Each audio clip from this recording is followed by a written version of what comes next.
What's happening, Bills Mafia? Ryan Thomas here for another edition of the Thomas Take Sports Podcast, Wednesday nights at 8 on the Buffalo Fanbase Podcast Network. You can check it out there Wednesday nights at 8 or on all of my socials, the Thomas Take Sports Podcast at Ryan Thomas Take. Really excited to dive into what is the game of the week this upcoming week, week 4 on the early NFL season schedule for 2024, the Bills heading to Baltimore to take on Lamar Jackson and the Baltimore Ravens. But first, there is a lot to discuss about the 3-0 Buffalo Bills, the team that has looked like a freight train coming out of the gate with a comeback victory against Arizona, with a blowout win over their rival, the Miami Dolphins, as well as a blowout victory over the Jacksonville Jaguars. Each victory has been better than the last. And I got to say that I'm really excited to recap Jacksonville and preview and predict the Bills versus Ravens. But first, we got to get to the show sponsor. The show is sponsored by 26shirts.com for all of your Buffalo Bills, Buffalo Sabres, or just simply Buffalo apparel needs. Go to 26shirts.com. You will find yourself a great item to add to your collection. As well, I would appreciate if anyone tuning in right now would go to YouTube, type in the Thomas Take Sports Podcast, and subscribe. On YouTube, like the Facebook page, and you know what? The tag below my name right now in the bottom left corner is my Twitter handle, Ryan Thomas Take. Give me a follow. I would really love to interact with more Bills Mafia members due to this show and just loving the Buffalo Bills. So, let's get right to it. As I mentioned, the Buffalo Bills beat down of the Jacksonville Jaguars. Buffalo beats down the Jacksonville Jaguars 47-10. And while I'm riffing on all things that I'll be talking about on this podcast tonight, please feel free to fire away a comment. Give me your thoughts, and I'd love to read some comments during tonight's show. So fire those away, send those to me. And I would greatly love to give some shout outs to the people that dedicate their time to tune in to this podcast each and every week, Wednesday night at 8. Wednesday night, every Wednesday night at 8. I'm sitting right here, and you're sitting wherever you're sitting, tuning in. I really appreciate it. So this game was one going into it that a lot of people thought, okay, well, Jacksonville's kind of gotten off to a slow start. Jacksonville's had a propensity to beat the Bills. They've beaten us the last 2 times out. The London game last year was an unmitigated disaster for the Buffalo Bills. Players dropping like flies in an ultimately losing effort, which is a really tough loss for that team last year. So I knew, okay, every year is a different year. Every year is a new year. This Bills team is different for a lot of different reasons, different roster, different attitude, different, I guess, motivation than I think what we've seen in previous seasons. The Jacksonville Jaguars, they're a different team too, maybe not for the better reasons. From what I'd watched against Miami, I saw a team that didn't put their foot on the gas. I saw a team that made mistakes. I saw a team that doesn't really know what their true identity is as a team. It's the complete opposite with that of the Buffalo Bills. And it's a new identity at that. It's a far cry from previous seasons, which I'll talk about that as we go into the next subject within this Bills discussion. But this is one of those games that you try to be as analytical as possible when talking about the X's and O's of a football game. At least I do. I really like to watch the plays back again. I love to see how the X receiver got open. I love to see how James Cook, for example, was able to find the running lane. Who was the offensive lineman that set up the block? Who was the wide receiver that was able to squeak through the cracks by the name of Khalil Shakir to take one to the house? Those are the things that I like to rewatch. And in this game 2 nights ago, Bills, Jaguars, Monday Night Football, one of the 2 games, by the way, that was on Monday Night Football. And I want the NFL to consistently do that. I don't know about you guys, but I really like when 2 games are on Monday night rather than just one. I feel like it's a cool change that I wish the NFL would implement a little bit more often. Maybe less Thursday, more Monday. Why not? So, all that being said, this was a game that there were no flaws, not really a single flaw outside of the fact that Jacksonville was able to kind of march down the field post the first half on their first drive. But this game was over, I think, from the moment it began. And it goes to the new wrinkles that I'm noticing in this offense. It goes to Joe Brady. It goes to the question, just how good is this team? When you have the thought process that a lot of fans had, whether they're Bills fans or just football fans in general, you start to see fans say, well, what is this team going to be without Stephon Diggs? What is this team going to be with all these new wide receivers? My thought was, what is this team going to be with second-year coordinator Joe Brady? How much more is Joe Brady going to implement his style, his skill, his pizzazz to this offense? Because Joe Brady's got just as much pressure on him as Josh Allen does. He's got to get this right. He's got to call the right plays. He's got to design an offense for Josh Allen that makes Josh Allen not only comfortable but successful. So from week 1 to week 2 to week 3, I've noticed a trend of Buffalo's wideouts in motion. I've noticed a trend of Josh Allen essentially being the painter with the paintbrush, painting the masterpiece that is this offense right now, where he's moving the chess pieces on the chessboard. He's trying to find out what players can he really rely on, and the answer thus far has been all of them, because this is an everybody eats type offense where you do have Kincaid, you do have Knox, you do have Shakir, you do have Mac Hollins. And to say that none of these guys are household names was Anthony Gonzalez of the Indianapolis Colts, a household name before he started catching passes from Peyton Manning, was guys like Austin Collie and Julian Edelman and Wes Welker. Were they household names before they started catching passes from Tom Brady and Peyton Manning? No, they were not.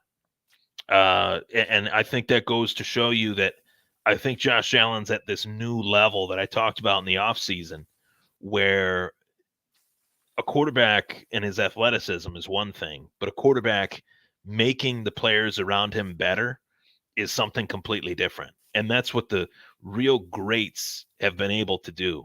Guys like Dan Marino, Jim Kelly, Joe Montana, Steve Young, Brett Favre, John Elway, they can work with anybody. They can work with anything, Peyton Manning, Tom Brady included. And that's what makes this year, I think, a little bit more different than previous seasons, is that Josh Allen is playing at such a level right now that everybody's game is rising to the occasion. Everybody's game is rising to the challenge of playing alongside this superstar quarterback. And it's such a cliche to say he's a superstar.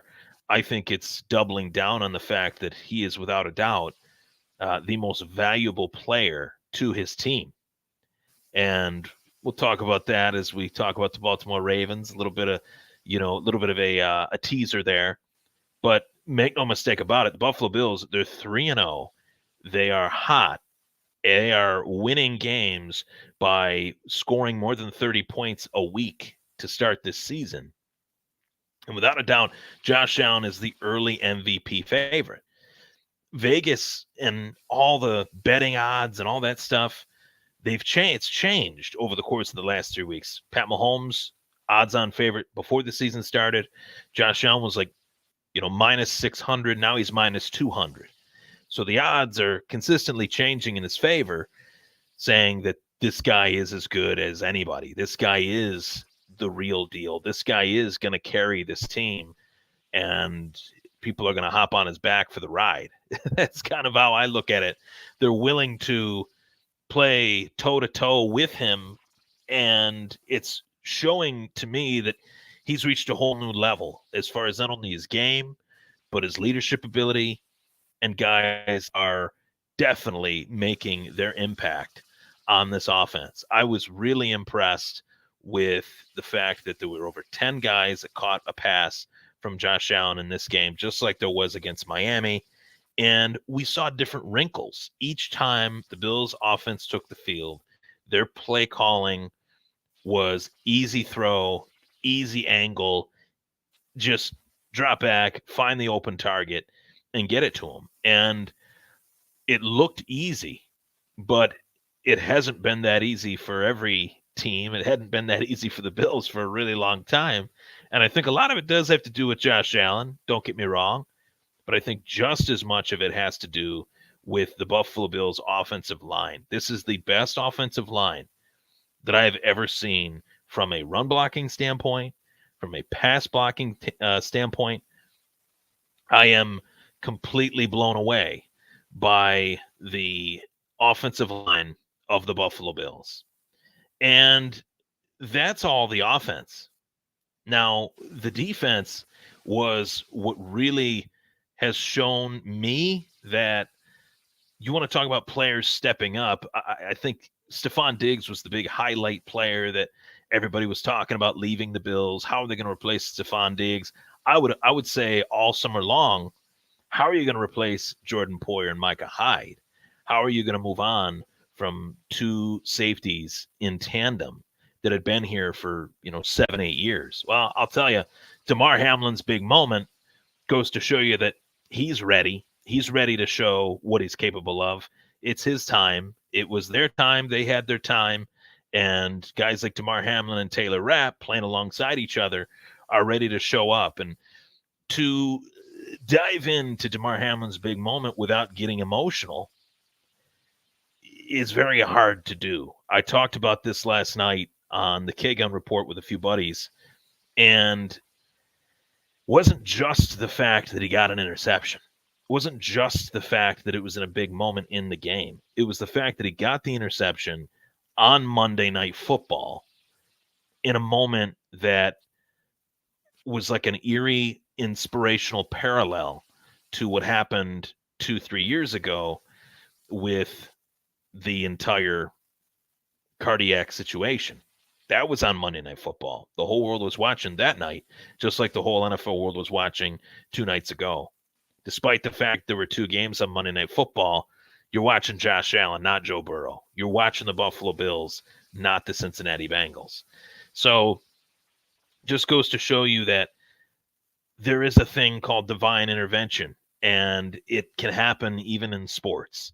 Something that it was too storybook to even be able to write it. You couldn't write it any better than that moment. And to see Damar Hamlin celebrate the way that he did was truly emotional for me, inspirational. I said this last night. I'd say it again. The guy is a hero, not for what he did or does or can do on the football field. It's what he can do off of it because of what happened that makes him a true inspirational icon. So he's got a long career ahead of him. He's not slowing down. He's doing his thing in the backfield with the Buffalo Bills defensively, that is, with Taylor Rapp. And I'm really pumped to just continue to see him grow, continue to see him get better, continue to see him make plays for the Bills. Driving down to St. John Fisher with a good buddy of mine, David Poole, to check out the Bills training camp. I watched the safeties. I wanted to see which ones were showing up and which ones were showing out. There's a little bit of a difference. And to me, Damar Hamlin was the best safety on the team. And I would even include Taylor Rapp in that. I'm talking free or strong, free safety or strong safety. I thought Damar Hamlin looked great. And it goes to show you that I think there was some studying taking place. There was some listening that was also taking place, whether it was constructive criticism or not, from Damar Hamlin to, from the haters to him or from the supporters to him. He was paying attention, and he is a much better player now than he was prior to what happened to him. What was it? A year or 2 ago. So I'm truly, honored for the fact that I got the chance to see a guy like this come back from something so shocking and so horrifying, that he was able to make this comeback that it's not the amount of times to get knocked down, it's the amount of times to get back up. Nobody hits as hard as life. You could use all these cliches, all these motivational talking points to talk about Damar Hamlin and his ability to rise above and consistently show up time and time and time again. But they wouldn't be enough for what that guy went through and what he pushed himself through to get to where he is today. So I would have been really coming up short had I not acknowledged what happened in that moment of Damar Hamlin not only getting the interception, getting it on Monday Night Football, celebrating in the form and fashion that he was able to, really showed me that he's here to stay and he's not going anywhere and he's only getting better.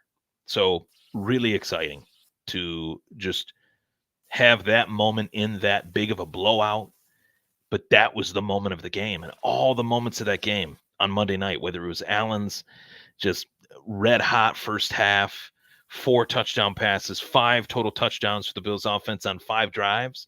The highlight of that game was Damar Hamlin's interception. The highlight moment of that game was Damar Hamlin running to the sideline and riling up the 72,000 strong that were there on Monday Night Football. And what an environment that was. What a consistently raucous crowd that is out there in Orchard Park every time the Bills take the field. I really love the moment with ESPN where they were talking to Von Miller and then they bring Von Miller to the fans, essentially, moments before he's being introduced as number 40 for the Buffalo Bills, defensive end Von Miller. He's talking about where else would you rather be right here, right now. He's talking about the team, the defense, and then he has his own moment in this game that will not supersede Damar's, but it showed me that despite all the criticisms that I had of Von Miller last year, which were many due to the fact that he just really wasn't up to snuff last season for the health reasons, for the rehab reasons, rehabilitating this injury, I think Von Miller might be back. And that is a scary thought when you have a better version of Greg Rousseau, a better version of Ed Oliver, a better version of everybody around him, and a healthy Von Miller. That was the thought that Brandon Beane had when signing Von Miller, that, hey, if we can get just a couple good years out of this guy with the guys that we have, this guy could really catapult the players around him. He can make other players better. He can be a little bit of a tutor to some of these guys. And I think that's what we're seeing. I am starting to really feel like Von is making a comeback. There is something to the thought that when a devastating knee injury happens, that it takes usually a full year for the injury to be completely healed and then some. And it's been that and then some. So maybe Von is on the right track. That would be really great to see the rest of this season. 3 games, 3 sacks for Von Miller. So let's get right to it. Bills versus Ravens, preview and prediction. America's game of the week, no doubt about it. There is a reason why Roger Goodell and the powers that be put this game on Sunday Night Football, because it's where it belongs. Now, I mentioned I love Monday Night Football. I love Sunday Night Football. Thursday, I'm not as big a fan of it.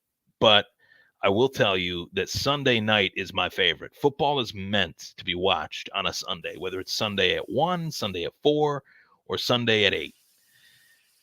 Football Sunday, prime time. Josh Allen versus Lamar Jackson. No, I'm going to correct myself. It's the Bills versus the Ravens. Despite the fact that you got 2 superstar quarterbacks, despite the fact that you got a guy that was the MVP last year versus the guy that should have been the MVP last year versus the guy that I think will be the MVP this year in Josh Allen, this game is not about either Lamar Jackson or Josh Allen. This game, to me, is about how does Buffalo stop or neutralize who I believe is the best offseason free agent addition to any single team, in Derrick Henry. Derrick Henry is the best free agent offseason ad for any team. And I'll tell you why.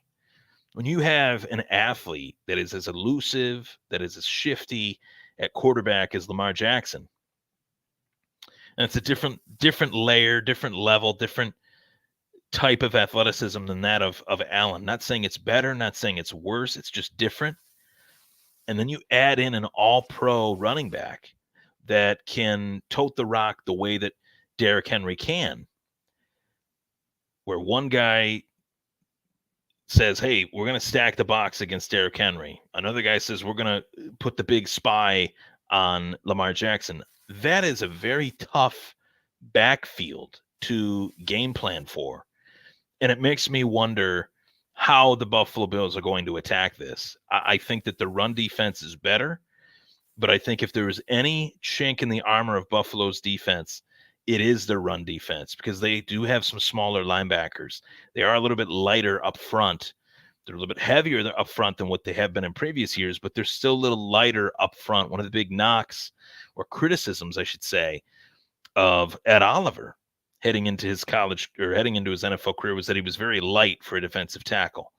That makes it a little bit harder to collapse the offensive line in terms of a run stuffing type defensive line. At any rate, especially when you're talking about you as a defensive lineman meeting the offensive lineman to get to a running back that is almost as big as a linebacker, or even bigger in some cases. So Derrick Henry is the guy that I'm really keeping my eyes on for this one. And he's had some memorable moments in his career, but one that really stands out was when they were playing the Buffalo Bills, Tennessee Titans, that was Derrick Henry's old team, and he just tosses Josh Norman to the side like a rag doll.